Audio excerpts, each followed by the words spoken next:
I am really surprised that team went 4-8 last year, just given the amount of talent that Carolina had. I mean, I went out there to spring practice back in March when we could actually go and shoot things, and I'm looking around, and I'm like, man, I don't really know what my story is tonight. Like, is it Helinski? Right. I don't know. Whereas, like, last year, I mean, think about it. It's like Kinlaw, first-round talent. Brian Edwards, like, is he going to have the monster season that, some people say he's going to? Wanham, can he elevate his game and, go in the first couple rounds of the NFL draft next year? But this year was just very different. There are a lot of guys that I don't want to say are under the radar, but are just a little unknown right now. I think the talent is there, but there are a lot of guys, especially on that defensive line, that just are a little unknown. Well, and that's what scares me about it. When people ask me, Chris, why are you not, we bring all this back. What scares me is that to the point you made, number one, I agree there was way too much talent on that roster to go 4-8. I don't care who the quarterback is, way too much talent. But what scares me is that when I look at this team, I feel like you basically, and there's definitely unknowns. We have these young freshmen that who knows how they're going to pan out. But really, when you look at it, it's just kind of like the point you made. When you look at this team and you look around, it's like this is the same exact team as last year, just without your best players. Like, that's how it feels. You know what I mean? Like, and again, there's definitely unknowns, like at the wide receiver. Who knows? Maybe Mike Wyman, Rico Powers, maybe Jalen Brooks, these dudes we've never seen play. Maybe they turn out and they're the real deal. But, people ask me, how do you not expect the defense to be like top 3 of the SEC? And I'm like, listen, I think they're going to be good, but it's the same exact defense minus Kinlaw and minus Wanham. Listen, I think Jordan Burt's going to be a nice player, but he's probably not going to play a ton as a freshman. But, it's basically the same team. And that's what scares me a little bit. I know you expect guys to get better as they go through their career, but everybody else is getting better too. It's not like we're the only team that's getting better. So, kind of a side note, but that's you made the point. That's definitely the one thing that worries me a little bit is, like you said, there's a lot of unknowns. This team is one big question mark in my mind. Yeah. And, listen, the secondary is going to be the strongest part of this team. Yeah, for sure. Offense, defense, special teams. It is going to be the strongest part of this team. And I do think that Carolina can win and lose games based off of how that secondary performs. There are some interesting matchups this year, though. We know that Florida loves to pass the ball, second game of the season. I think that could actually go in Carolina's favor because, look, if they're willing to test Carolina's secondary, that's a pretty hard feat. I really do think that, teams that decide to pass the ball on USC, they're going to have a hard time. I do wonder, to your point, Chris, I wonder how that defensive line will step up, and especially stopping the run. I don't know. I really don't. And I wish there were more answers right now. But until they line up, these are just guys that we don't know a whole lot about yet. Unlike last year where, we knew Kinlaw was going to be a first-round talent. Yeah, you knew Edwards, you kind of we had a lot more answers for sure. No, exactly, man. And I don't want to be cliche and be like, well, we got to, wait to see what happens. But I think with this team, it really is just, okay, how do we put some of these misfit toys all together, and make them gel and work? Because it's like, especially on offense, because you've got guys who have been in McClendon's system for a couple years, and all of a sudden we're going to go to kind of like an archaic style lineup, and it's almost like, are they going to run the wishbone? Like, what are they going to Lou Holtz days? What are they going to run?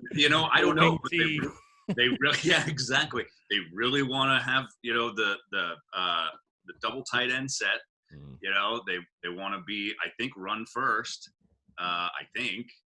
But God, seriously, there are so many questions on this roster. Not a lot of continuity, I feel like, from last year at all. Yeah, I want to get your take overall on the season, Mike. Again, I've made my prediction. I picked 3-7, but I've also stated that I think 5-5 should be the minimum expectation. I do believe, even with the questions offensively, like you said, Mike Bobo's getting paid a lot of money to figure it out. Hey, I don't care about the question marks. Get it figured out. It's a reason you make the big bucks. So I think 5-5 should be the minimum expectation to really show progress and show, hey, we've got, we bounced back from that 4-8. That's not the norm, right? That's a one-off. That's not the norm. We got this thing back on track.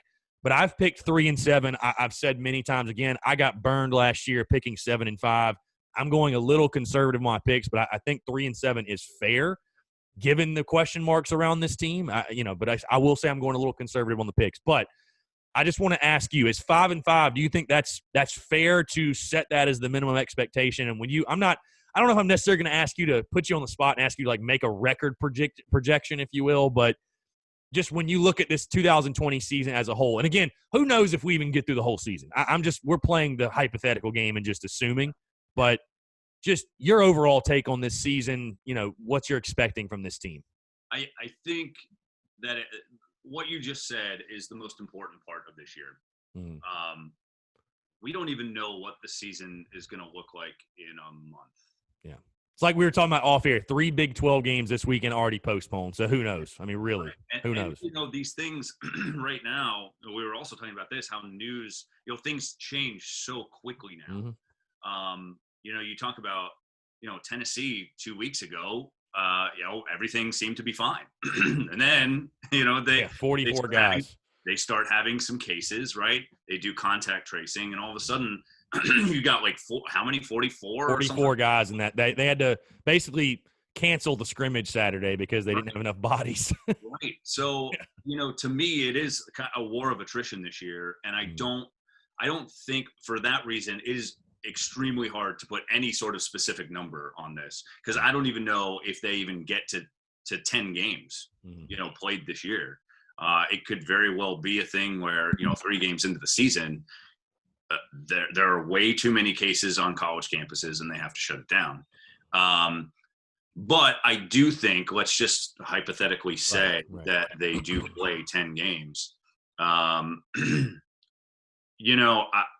I think given the news out of Georgia, with Newman, sitting out, waiting for the draft, I think Carolina has, to be honest with you, I think Carolina has more talent than Kentucky does. So that's, 2. I think you get a win over Vanderbilt.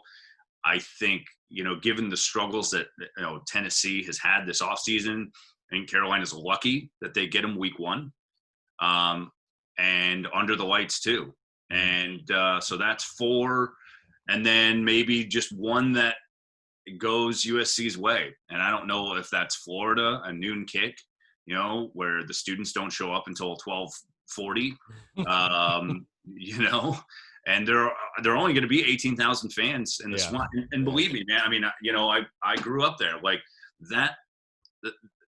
Those players feed off of the energy so much down there. And that is one of the loudest venues I've ever been in. And I think that's another storyline this year. You're not going to have that energy. Yeah, home field advantage isn't a. And I was talking to my buddy about that because the Tennessee game, I think it's a coin flip game, but I picked Tennessee to win 23-17. But I think it's going to be like a 23-20, 24-21. And I told my buddy, I was like, yeah, I mean, it's unfortunate because in a normal year, I probably would pick South Carolina just because the home field advantage edge at night. But it's like you don't get that. You really just don't. It's not going to be the same. Yeah, no, it's not. And remember what happened at Georgia, right? Carolina at Georgia last year.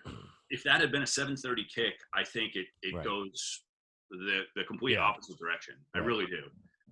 But because USC got Georgia at noon, looked like they were sleepwalking a little bit. They did. And the same thing I think could happen at Florida week 2.